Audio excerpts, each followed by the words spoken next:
Pasa a vosotros.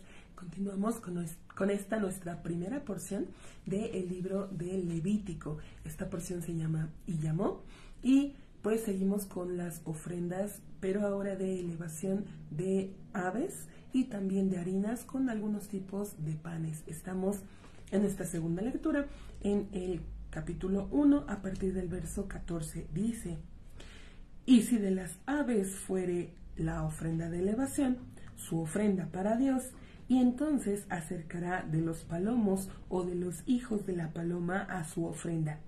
Y la acercará el sacerdote hacia el altar, y tajará a su cabeza, y lo incinerará en el altar, y se exprimirá su sangre sobre la pared del altar, y quitará a el buche con su plumaje, y la arrojará a ella contigua a el altar al este, al lugar de la ceniza.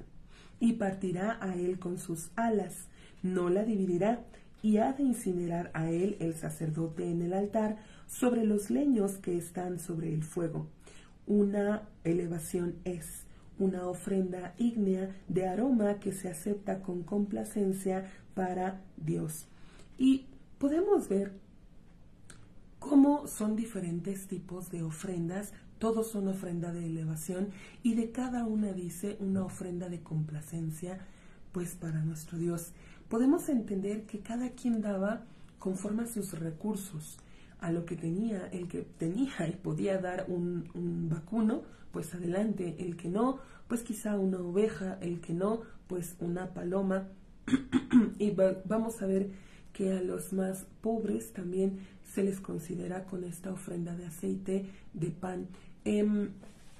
Pero esto nos da a entender que nuestro Dios no hace acepción de personas. Tanto el que trae mucho en abundancia como el que trae poco, pues se recibe su ofrenda. Vemos que con complacencia por parte de nuestro Dios. Y aún más vamos a ver que hacia los pobres nuestro Dios tiene un cuidado muy especial con ellos. Empezamos nuestro capítulo 2. Nos va a hablar de esta ofrenda del alimento, que consiste en harina fina, en grano de trigo, aceite e incienso.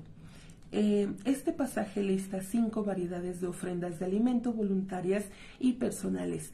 Todas ellas consisten en exclusivamente los ingredientes mencionados, mas la primera es solo una mezcla de los ingredientes, mientras que las otras son horneadas y cocidas de distintas formas.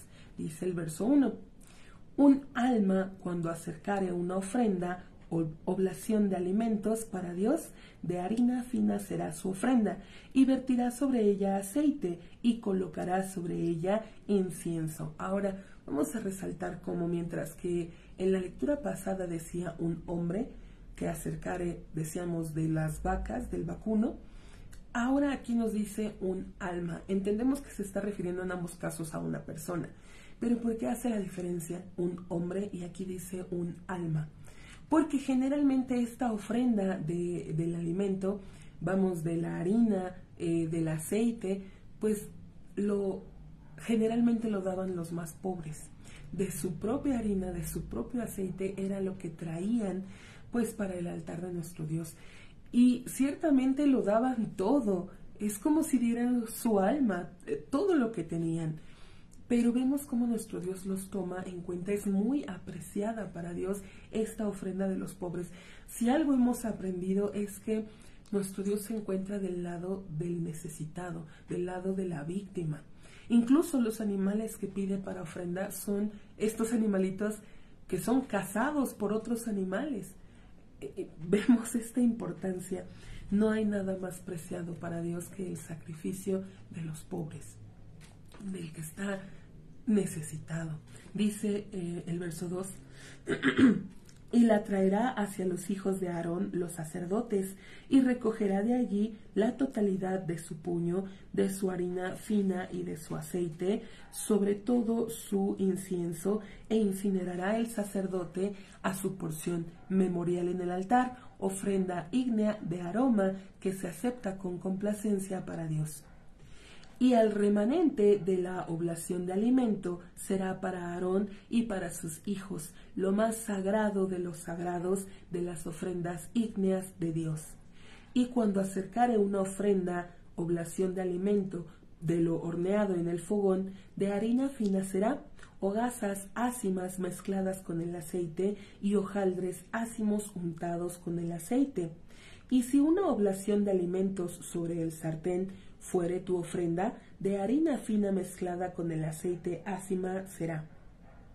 Se ha de rebanar a ella en rebanadas y vertirás sobre ella aceite. Una oblación de alimentos es. Y hasta aquí vamos a concluir con nuestra segunda lectura de esta primera porción del libro de Levítico. Si Dios concede, continuaremos el día de mañana. Paso a vosotros.